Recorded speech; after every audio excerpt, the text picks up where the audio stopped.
Have you ever wondered who Baba O'Riley actually is? I mean, it's the title of one of The Who's most famous songs, but Baba O'Riley doesn't even appear in the lyrics. As it turns out, Baba O'Riley isn't a person. It's two people, Meher Baba and Terry Riley. And the little O before Riley, there's a story behind that too. I'll tell you how that got into the mix before the end of the video. So who are these two people? Why did they inspire Pete Townshend so much? And what is the story behind Baba O'Riley? Welcome back to Music Mongoose. If you love delving into music history like I do, make sure to click subscribe and join the pack. And merchandise now available from the Music Mongoose YouTube store. Baba O'Riley serves as the opener for the 1971 album Who's Next, but it was never initially intended for this album. To understand the origins of the song, we need to go back to the previous album, the acclaimed rock opera Tommy. The record achieved major success in the UK, but its impact was even more profound in the US, where it was regarded as a landmark in rock. Tommy was such a defining achievement that Pete Townshend really struggled in coming up with a follow-up. Tommy's narrative, which tells the story of a boy left deaf, mute and blind after severe trauma and abuse, who later becomes a pinball-playing messianic figure, was intricate yet relatable.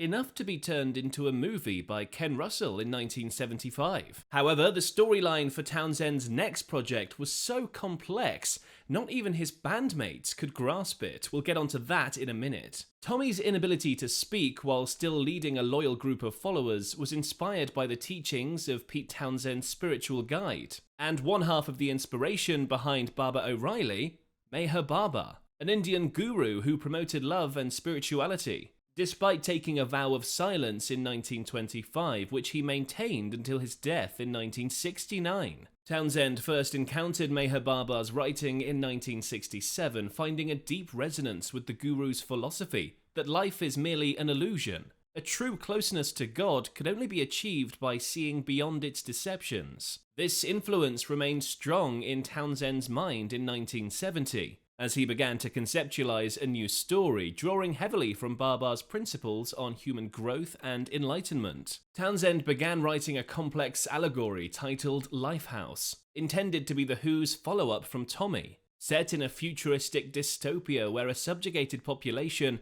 unfamiliar with rock and roll, finds freedom through the unifying power of music. This concept was also inspired by the teachings of Inayat Khan, an Indian musicologist and Sufi mystic who believed that music was the closest path to God, and that the universe was bound together by a single harmony. Khan argued that the human spirit was deeply connected to and influenced by the vibrations of sound. Townshend, conscious of the influence he and The Who exerted over audiences, found this idea particularly meaningful. Now, Townshend had envisioned Lifehouse as an album, but also as a movie and a play.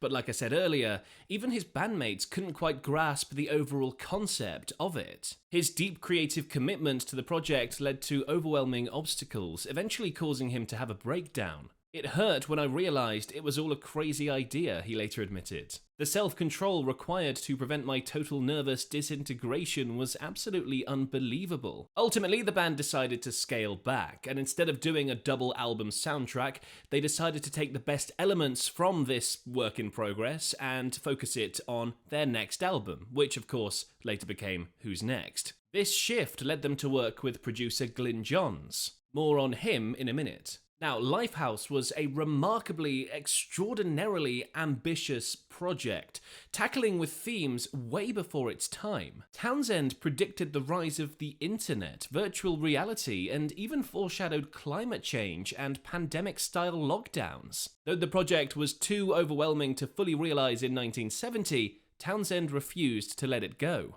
He continued revisiting Lifehouse until finally, in 1999, it was adapted into a play broadcast on BBC Radio 3. A year later, the Lifehouse Chronicles, an extensive box set, was released. Now, technology plays a crucial part in Lifehouse, which prompted Townshend to explore the latest in music technology. Townshend loved experimenting with sound and was deeply influenced by the work of American minimalist composer and second half of Baba O'Riley's inspiration, Terry Riley, whose groundbreaking techniques such as innovative tape loops and sustained exploration of single chords greatly inspired Townshend's own electronic explorations. Townshend then came up with a bit of a crazy concept. He had this wild idea of feeding a person's biographical data into a synthesizer connected to a computer, which would then produce a sort of sound portrait, essentially translating a person into music, as he described it. By combining multiple inputs, he believed it was possible to generate a harmonious blend that resonated with the universe's intrinsic order, whatever that means. As detailed in the liner notes of Who's Next, Townshend envisioned what might occur if Meher Baba's essence were fed into this computer and converted into music. The outcome would be a blend of Baba's spirit with a likeness to the musical style of Terry Riley, resulting in the track Baba O'Riley. For the Lifehouse series of electronic music experiments which involved trying to use statistical information about people to make random music, Townshend once explained, you put your height and weight and astrological details, the colour of your skin and the length of your hair, and away you go. And you get a piece of music out the back. I thought I would start with an experiment based on my statistics of my Indian master at the time, Meher Baba. When I finished, I was amazed to hear that the end result sounded very much like a piece by a guy called Terry Riley, who I was very into at the time. So I called it Baba O'Riley, he explained. Townshend initially recorded the repetitive notes for Baba O'Riley on a Lowry Berkshire Deluxe TB-01 organ in his home studio, aiming to replicate what he imagined as the electronic music of the future. He succeeded in capturing this futuristic sound without even using a synthesizer. Although Townshend first attempted to run the arpeggios through an ARP synthesizer and sequencer, he couldn't achieve the desired effect. Instead, he found the signature sound of Baba O'Riley by using the marimba repeat setting on his Lowry organ, which created the distinctive arpeggiated pattern. Now, the lyrics of what eventually became Baba O'Riley were meant to introduce the characters of this ambitious Lifehouse project. In a dystopian world suffocated by a tyrannical government that controls real-life experiences through technology, Ray and his wife Sally live a self-sufficient life out here in the fields, as the opening lyrics go, on a secluded farm in Scotland. When they hear about Lifehouse, a live music event said to have the power to liberate society through its invigorating vibrations, they set out to join it, hoping to reunite with their daughter, Mary, who's already started her own journey.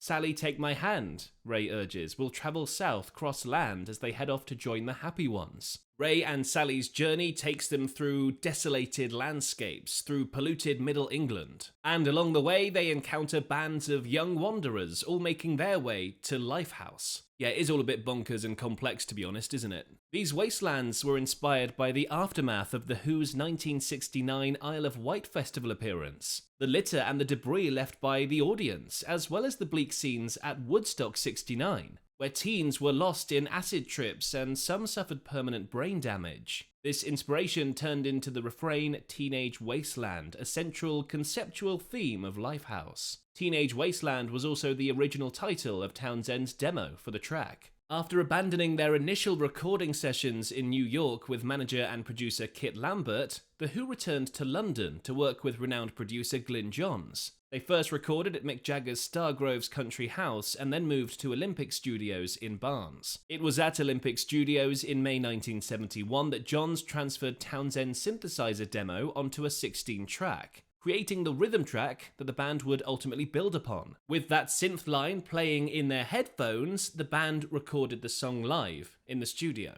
And they initially recorded a 30-minute version of the track. 30 minutes, which of course eventually got cut down to 5 minutes, and that's the version that you see on Who's Next. The track begins with an extended arpeggiated intro leading into Townshend's assertive piano chords. Then Keith Moon joins in on drums with rolling toms and crashing cymbals. As Entwistle anchors the rhythm with his powerful bass notes, Roger Daltrey's commanding vocals enter, capturing that desperation of the song's protagonist. Townshend's guitar doesn't make an appearance until nearly 2 minutes into the song, where it crashes in with a powerful sequence of chords embodying the raw energy of rock and roll. This intense section transitions to a brief, reflective moment where Townshend's soothing refrain, "Don't cry, don't raise your eye, it's only Teenage Wasteland," forms the emotional heart of the song. before Moon storms back in with a thunderous drum fill. The rousing double-time outro had already been laid down where Keith Moon suggested bringing in Dave Arbus to add a violin part. While recording Baba O'Riley, Keith Moon had a wander around the studios and came across another band recording, a band called East of Eden. They had a violinist in their studio, and Keith Moon thought that they would be perfect for Baba O'Riley. Glyn Johns said he had to speed up with Keith, of course, so that was quite difficult to do. He walked it. It was really good. Arbus's violin added a vibrant finishing touch, becoming the O in the song's title. As Townshend explained, it sounded a bit Irish at the end. Who's Next was released in 1971, and listening to the album you can really hear how Glyn Johns captured The Who's live energy, resulting in a colossal sounding album. It soared to number 1 in the UK, and it remains a big what if in the world of rock and roll, doesn't it? What if they did stick to that Lifehouse project? Would it have been as successful? And of course, the track Baba O'Riley is taken out of the context, the narrative context of Lifehouse, and plonked on the beginning of Who's Next. But despite that, despite the lack of context around the song, it still comes off as powerfully cohesive. And of course, music critics bloody loved it. I was delighted with it, Townshend reflected on Who's Next. It felt like The Who's first proper album. It felt uncomplicated and simple, and I just didn't care that the story had been lost. I was just relieved to have made anything. Although Baba O'Riley was never released as a single in the US or UK and saw only moderate success in a few European countries, its reputation as a bold, anthemic track was widely recognised. It became a popular choice for radio DJs and quickly emerged as a defining anthem of the decade. And it's still a popular track on the radio nowadays. I remember when I was presenting on a radio station called Union Jack Radio here in the UK, Baba O'Riley was a staple of that playlist, and it was a very, very useful song to play if you needed to go to the toilet, with its 5-minute runtime. And there's something specifically about that song being played on the radio that makes it all the more sweeter.